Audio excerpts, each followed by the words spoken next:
All right, everybody, welcome back to Tag Live 205. I am your host, Tyler A. Gates.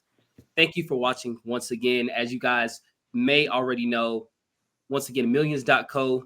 Go subscribe to my channel over there, as well as TikTok. I'm back on TikTok, like I said it last video. So if you haven't already, go follow me on all those social medias.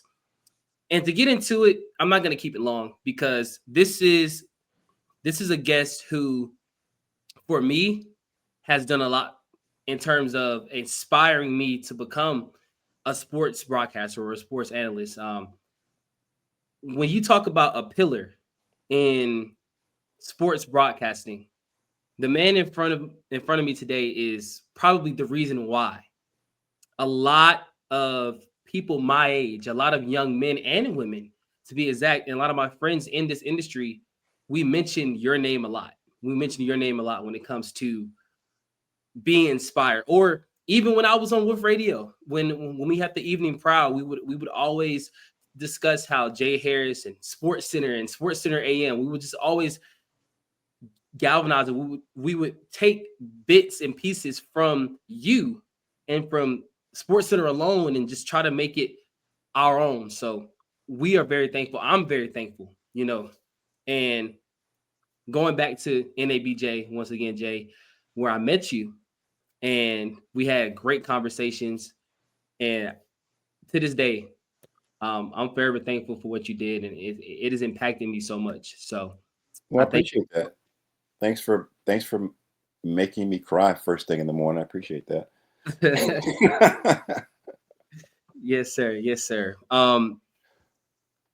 It, and before I get into my questions, it's one thing to have connections, but it's another thing for people to look at you and understand that the connection you needed was more so the connection that you didn't think of. And big shout out to Aaron Ladd of Atlanta News First. He is the one who introduced me to NABJ and said that I should be a part of NABJ and come to the convention. And without him, I wouldn't have even met you in person. I wouldn't have met anybody from SportsCenter or ESPN, let alone other journalists and anchors that are aspiring to be on the television screen. So I appreciate him for that.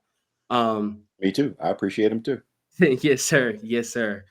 So with you becoming one of the more recognizable faces, and we're talking all time, one of the more recognizable faces on SportsCenter, when you look back over your career in the days of your local radio, right, and transitioning to television, what was the moment that you realized that sports broadcasting was truly it for you?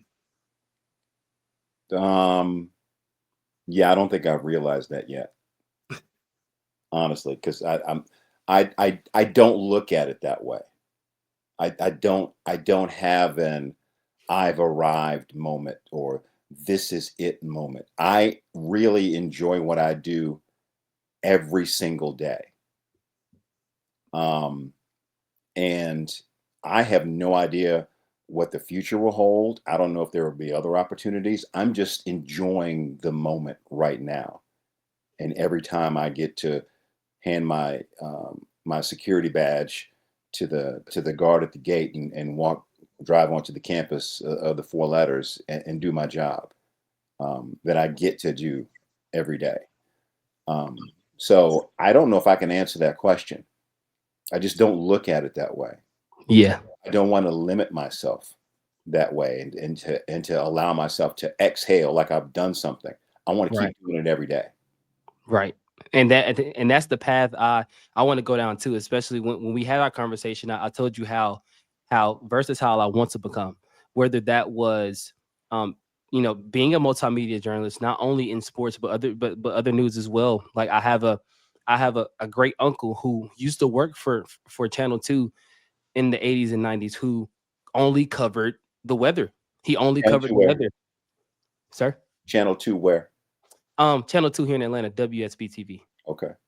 And and when I had the chance to speak to him before he passed, he just said if this is something that you want to pursue, you cannot limit yourself. Like you just said, and it made me think of him when you said that you cannot put a limit on what you think you can achieve, especially in the world of journalism and media. So, and once again, leading into my next question, breaking in and staying in it. I think that's my biggest thing, especially when it comes to people my age, Mhm. around the 18 to 25 mark, in media, in journalism, sports media, the world of media entirely is breaking in and staying in. So for you, with more than 2 decades down at ESPN, which I commend you on that. That is great. That's probably the greatest accomplishment. Like you've done some amazing things for ESPN. What has allowed you to not only break into the industry when you did, but remain one of the most trusted voices? Remain, I have no clue. I'm always asked that question, and what I need to do is ask some of my bosses so I can have a good answer, because I don't know what goes through their minds when it's time to renew my contract. I don't know what goes through the minds of other people at other places when they go, maybe we should make an offer to that guy, or I'm not going to talk to that guy. I have no idea. I just know that I try and be the best me every single day that I get to be on the air at ESPN. I try to control what I can control. I try to prepare. I try to be in the know. I try to be a good teammate with my co-anchor and with everyone else who's involved in the show and helping put the show together that day.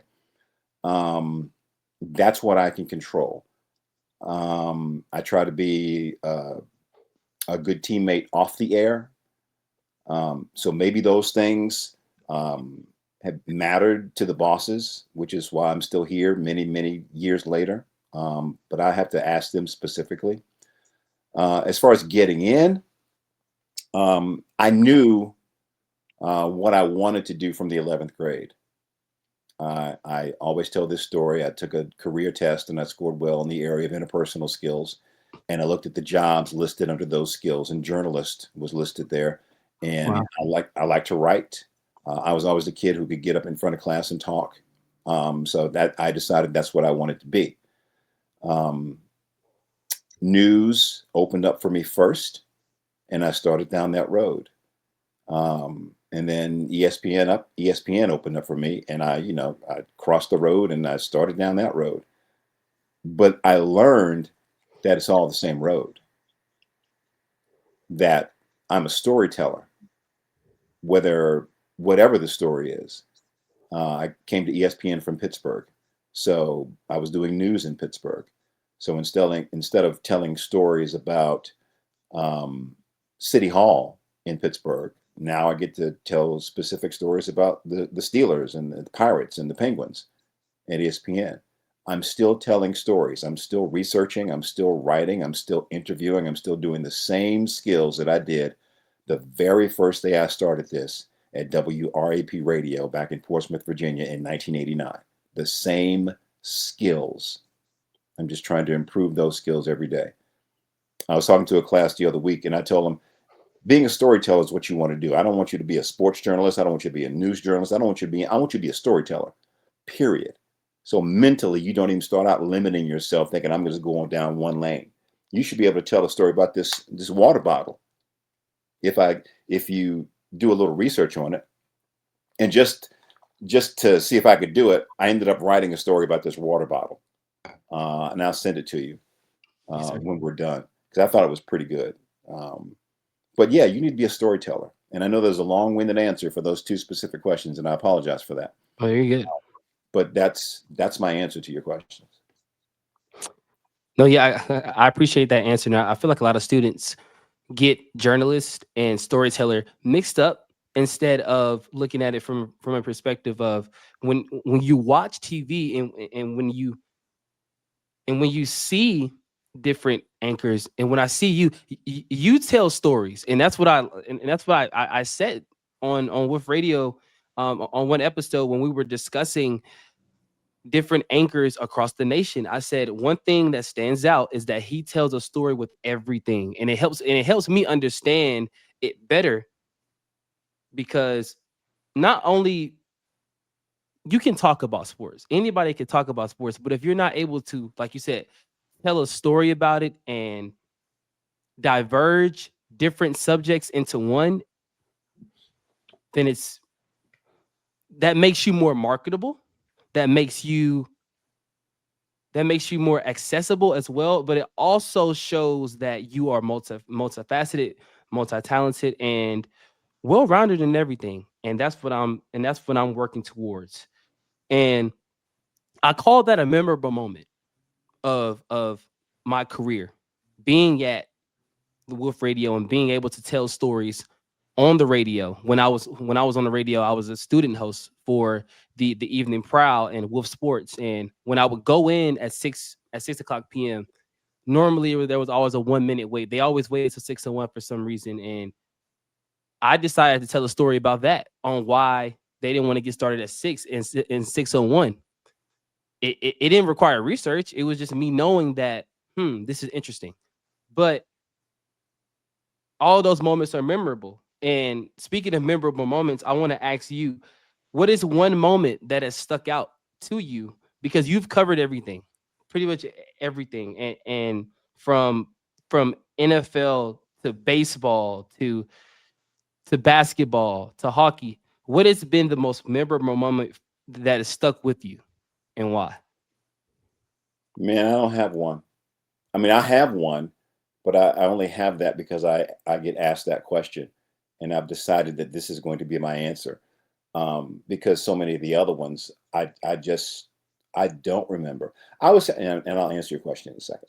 I was having this conversation with Hannah Storm in the studio the other day, talking about our COVID experience and being in a particular studio and how it was, the producers and us having conversations every day trying to figure out what we're going to do because there were no live sports.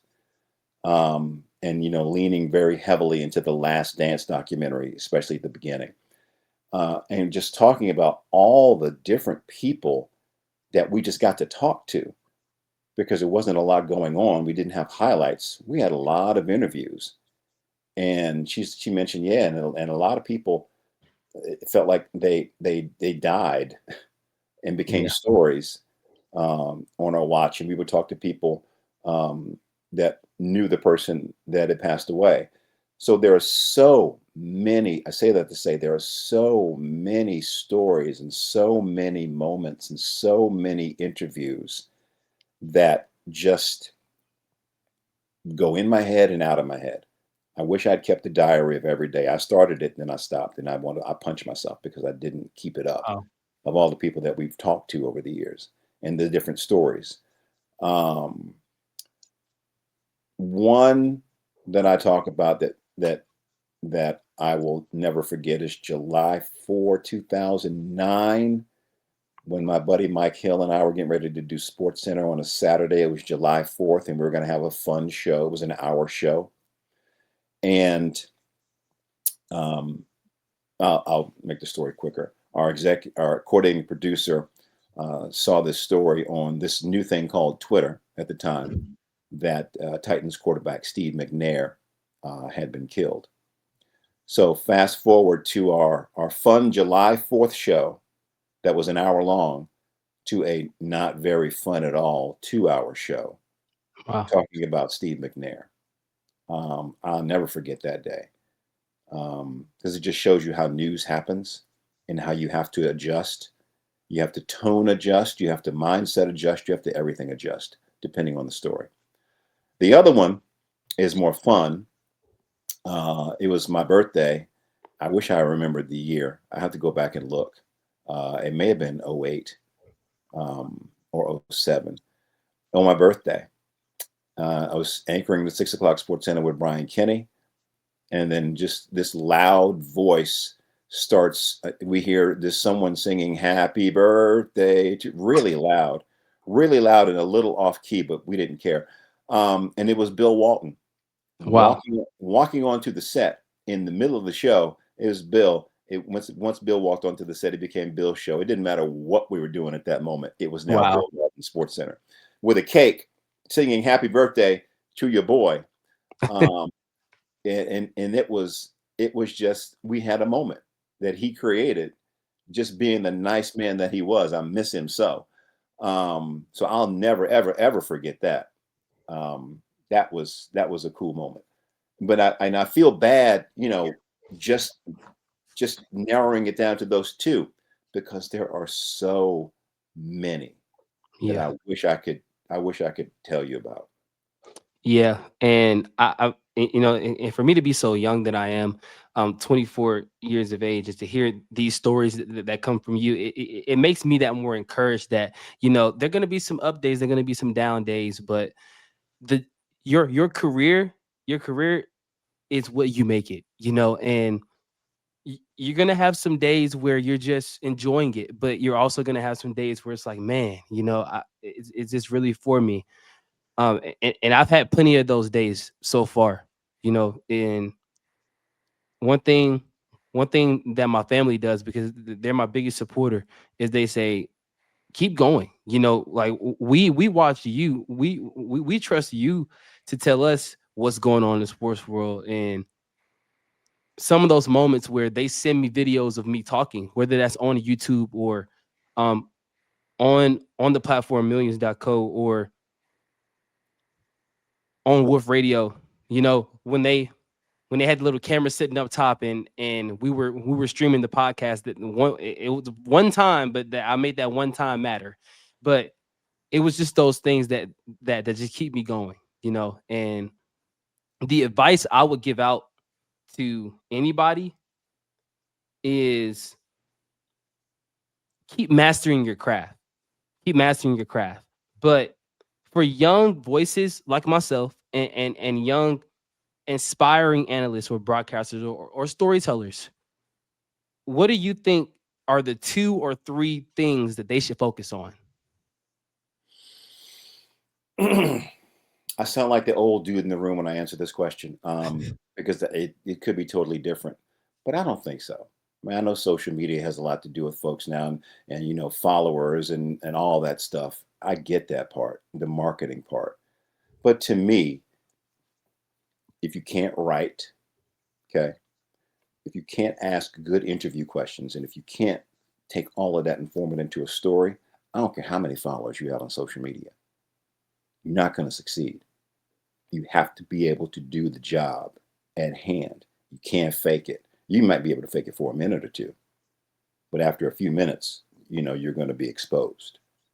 You have to have the foundational tools of journalism down if you want to succeed in this business. I believe, if you really want to succeed. I mean, you look at all the people that you like. Name right now. Name 2 people that you really don't include me. Name 2 people that you like to watch. Stephen A. Smith and Chris Canty. Okay. All right. Stephen A. Smith. You know his background? Yes. What's his background? He started off as a writer for the Philadelphia Inquirer. Mm-hmm. Before that, at Winston-Salem State University, he was a local writer. Mm-hmm. And from there, he transitioned from the Philadelphia Inquirer into ESPN, just as I believe it just as a entry level reporter, I believe it was. Mm-hmm. And then he moved up as well, becoming an analyst on TV and having that role on television. I believe I forgot the show name. I forgot the show name that he used to. Quite frankly. Quite frankly, that's what it was. And then from there, they continued him on ESPN, gave him his own show, the Stephen A. Smith Show, and then that's when they started First Take in 2013, I believe, with him, Skip, and Kerry Champion. Right. And from there, he Max Kellerman first. Yeah, Max Kellerman. Yeah. But I didn't. I'm sorry. I didn't need to correct you with that. I'm sorry. Yeah. I asked you that question because, and I love that you brought. You said Stephen A. because I love his story.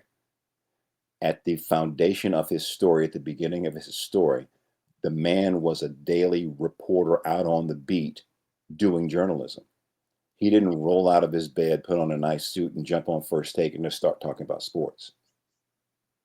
He has a foundation in journalism, which makes him who he is today. And you mentioned Chris Canty. Chris Canty comes about it from a totally different perspective. Chris Canty was a player, right? Chris Canty is an expert on the game of football because he played it at every level, successfully so. And he has the ability to take the experiences that he gained from playing to watching it and analyzing it and breaking it down and making the game more enjoyable for us to watch. Now, he also brings a specific skill set. He played the game. Right. He is the expert. I didn't play football, not to his level. So my knowledge compared to his knowledge, it doesn't even compare. Yeah. Because I don't have the experience. And I'm not going to pretend to know more than he does. But that's what he brings to the table. He is an expert in his field because of the time that he's played in it. He didn't just jump off, roll out of the bed and jump on the radio and do Unsportsmanlike every morning. Or he just doesn't roll out of bed and just jump on TV off the street and talk to Stephen A. and everybody else on First Take. The man brings a wealth of knowledge about the game. And he can take what he did in football and transfer it as an athlete, a professional athlete, and talk about other sports as well by doing a little studying. And he does that. So those are two great examples that you brought up of people who work their asses off to be the successful storytellers, analysts, journalists that they are. And their journeys should be copied. I mean, if you didn't play, you're not going to be able to do that. Absolutely. You might be able to cover the game and get into the game and dig into the game and become an analyst like my man Tim Kirkshin. He didn't play baseball, but he knows more baseball than anybody. And he is respected for that. He talks to people and he tells stories and he lets experts be experts and he highlights people and then he becomes the expert because he saw everything and he talks to everyone and he brings that to the table, not as a player, but as a journalist, Right. as a chronicler of events. None of these people just rolled out of bed and popped on TV. None of these people is like, ooh, I'm gonna get my follower count up and then I'm gonna make me a journalist. No, that didn't happen. They worked. So work. That will get you over if you work and put in the time. That's my long answer to your question. No, and it was a long answer needed because I feel like people still don't grasp fully what it takes to be a journalist. And me, of course, I'm just starting out. But still, I'm starting to understand a little bit of what you told me at NABJ about being a storyteller and being a journalist. I see a lot of people criticize some of the things that they say, and it's to your point. You didn't play the game, or you're not behind the scenes. You don't know what goes on, so you can't criticize everything. And you may not like their opinion. You may like it. It doesn't matter. At the end of the day, they're credited. They they have sustained success in what they do, and more than likely they're going to have longevity because it's like you said, they work, and not only do they work, but they stay low. And what I mean by stay low is you don't see the work that they do, but you appreciate it when you see it, because it's not just me hopping on my talk show on Saturday mornings and talking about college football and prepping for college football at 12 noon. That's what a lot of people think. No, I actually have to go by stats, injuries, playoff history, player implications, playoff implications, just to see, one, are the facts matching up? Two, of course I know about my team, go Dogs, but still, what is it gonna take for this player to be an impact player on this game, or can Georgia win this game, or can Alabama? How's Alabama going to bounce back? It takes a lot. It takes a lot, and like I said, for you to be that pillar for me, I can't thank you enough. You have been an immense part of my success. We can go back to anybody at the West Georgia newspaper who I started to write for. I was a contributor for the West Georgia newspaper, and within a year, I moved up to being the editor in chief because they saw how passionate I was with my writing. Of course, it was a little bit too passionate at first because I added a lot of things in there unnecessary that didn't need to be in there, like whether it was more stats or additional players' names that weren't discussed in the article. But as I got better, they saw my potential, moved me up to editor in chief, and that's how I'm so advanced at writing. So it's just about work. It's just about working hard. Don't be afraid to ask questions. Don't be afraid to ask for help, because asking for help is the biggest thing. And I got that from school about asking for help. Don't be afraid to ask for help. So to end it all, I'm gonna play a quick fun trivia with you just to see if you can refresh your. Okay.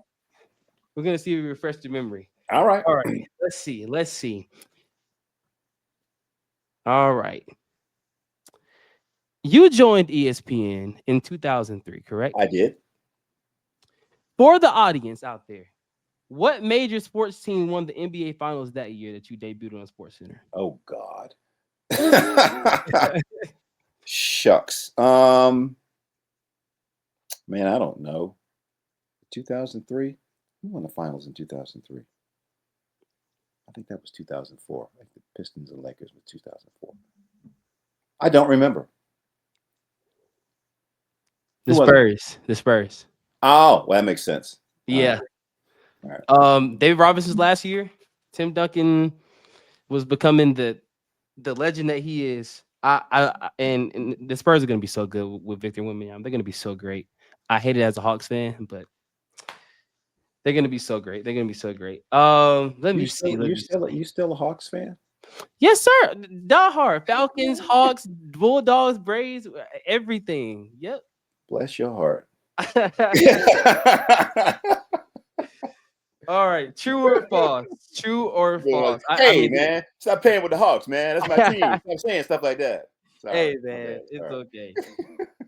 This is probably an obvious true or false. Jay Harris has an anchor at SportsCenter alongside both Hannah Storm and Jay Crawford. I mean, it's so obvious. I mean, oh, that's true. I did. Yeah, I love Hannah Storm. By the way, Me too. She good people. Love her. I love her. All right, last one. Before ESPN, Jay worked in both radio and television. Which one did he start in first? Radio or TV?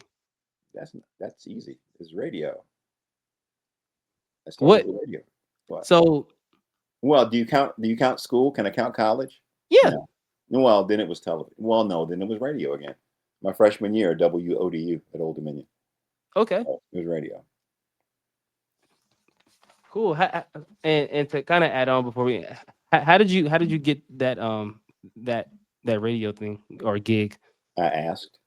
I saw it as an opportunity, and I went up to the offices and I said, "Hey, I'm a communications major and I'm interested. How does a brother get a show?" And you got a show. Sometimes you got to step out and just ask the question. Yeah. And I did, and it worked out. Yeah, similar to me. I mean, for me, I was scared to ask. And in college, I was a very shy individual. But one thing about journalism is it helped me step out of my comfort zone. I was always outgoing. I have a twin brother. He's the more laid back one. I'm just the outer. I'm the butterfly. Like I'm everywhere, But even when I started off writing, I was scared. I was timid. I didn't know what to do. But then when I realized my passion for talking, I went to my teacher. Shout out Bradford.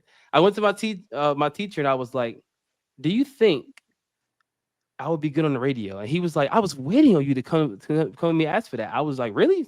And then within 2 weeks, I was on the radio. Of course, I had to go through a little training, but it was a fun training. It was a fun training, very quick because they needed somebody, actually, matter of fact, to be on the radio, because the person that was on the radio for sports originally was graduating. So they had to fill that spot, and I filled that spot for a year. Yeah, 2023, because I did some sideline reporting as well on the Wolves game, but I was mostly on the radio, and we would have the radio team set up outside the stadium. So we'll be watching the game from the TV. So it'll be like 5 seconds behind. So you would hear the cheering like in the background, and then you would see it on the screen. It's like, oh, that just happened. So it was just very interesting, and that's a memorable moment that's going to help me in my career, and I get to tell that story, for years down the line. Thank you so much. Thank you so much, Jay, for coming on the show and spending a little time with me. I appreciate it. You're welcome, sir. My pleasure. My pleasure. Yes, sir. Thank you so much.